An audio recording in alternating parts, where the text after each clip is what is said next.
So the three tenets of language learning, this is probably not something you've heard of before. It is it's my design, but these topics they do get discussed, but it's not something that really gets talked about enough, because these three things together are literally the way to learn a language.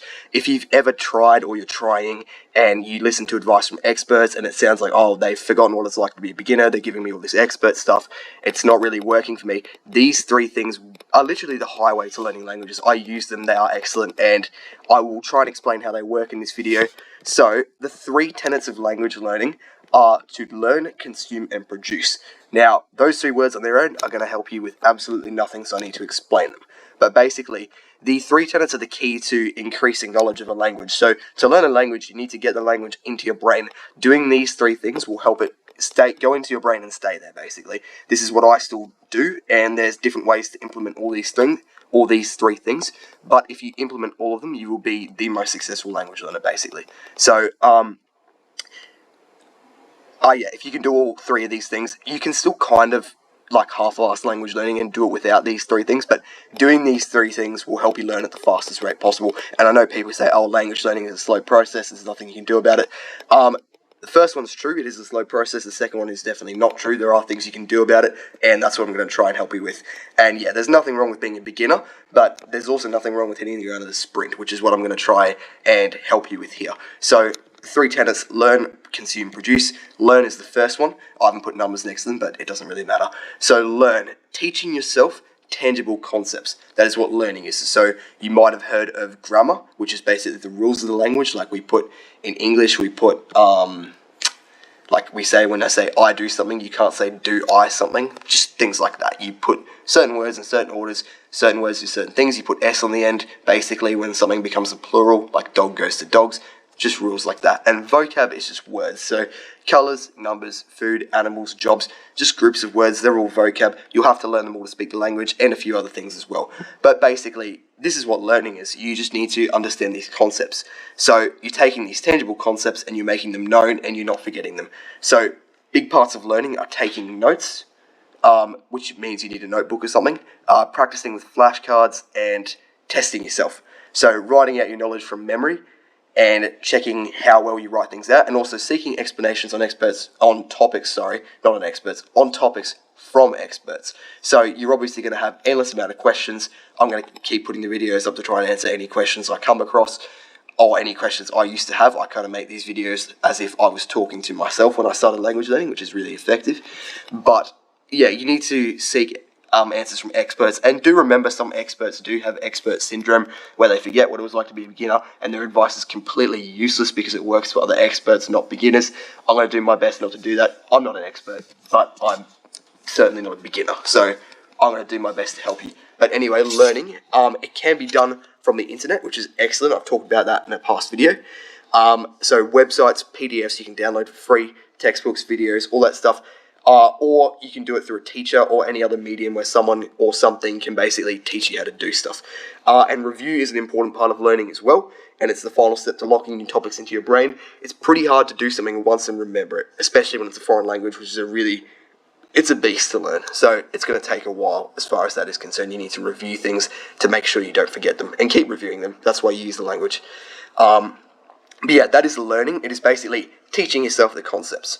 And then second, we have consume. So consuming is basically ingesting content. Now this is different from learning, because learning is about teaching yourself words, rules, these kind of things, answering your questions. It's the logos, if you've heard of that Greek word. It's intellectual stuff. Consuming is kind of more fun. So it's ingesting content in the language you're learning. So say you're learning Italian, you need to read Italian books, watch Italian movies and TV, watch Italian vlogs, listen to Italian songs. Historical sources as well can be useful. Obviously, you don't need to do all of those things, but content helps. So, obviously, if you are learning a language, we'll say Italian again, and you're learning all these rules, but you never read a single book or a practice paragraph, you're not putting it to the test. And so, there's no point. You need to be reading and listening. Those are the two ways to input and consume, basically. So anything created in the language you're learning is excellent. Exposure is extremely important, and nothing will get you closer to immersion, really.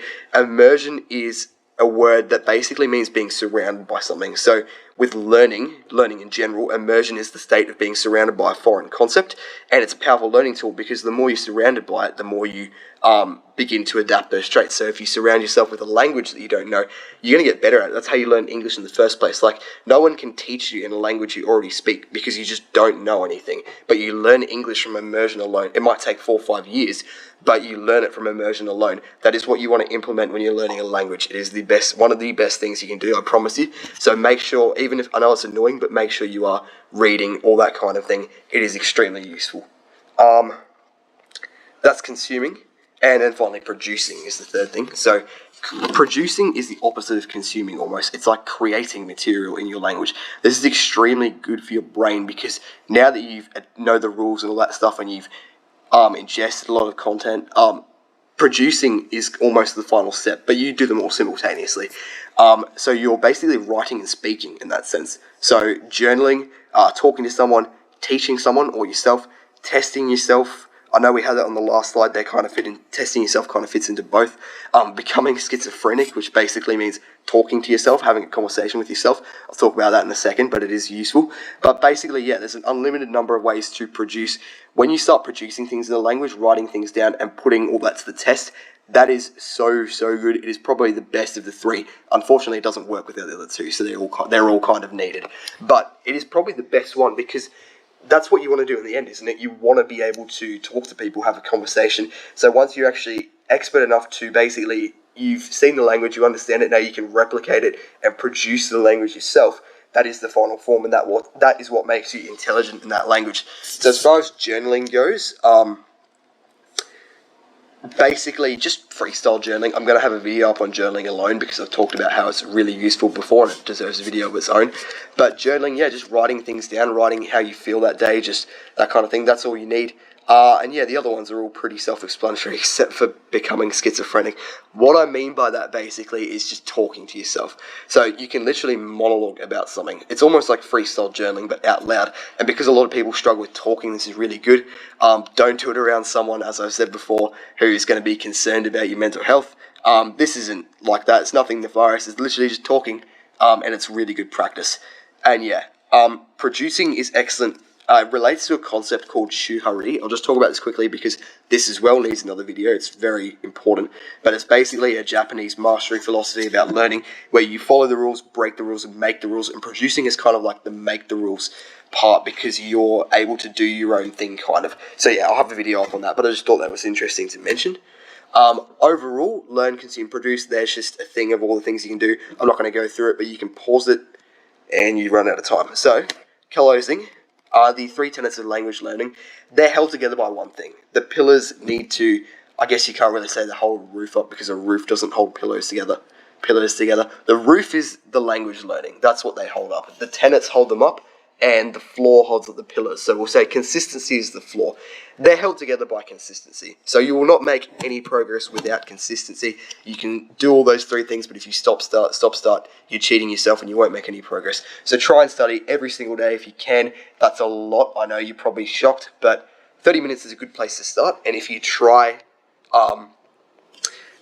to the maximum, you try as hard as you can, you'll probably go past that on accident because it's really not that much time, especially if you're enjoying yourself. Not every day you will, but just do your best and stay persistent because you will achieve your goal. I know some people, when you're staring down the end of a problem that's a big dirty beast, whether it's language learning or anything else, and it's really hard, but it's a really good payoff, you're like, oh, there's no way I can do it and be like these other people who do. You can. You just can. And once you've done it once, it's easier. So just stay persistent and you will achieve your goal. And have a good one, and I believe in you.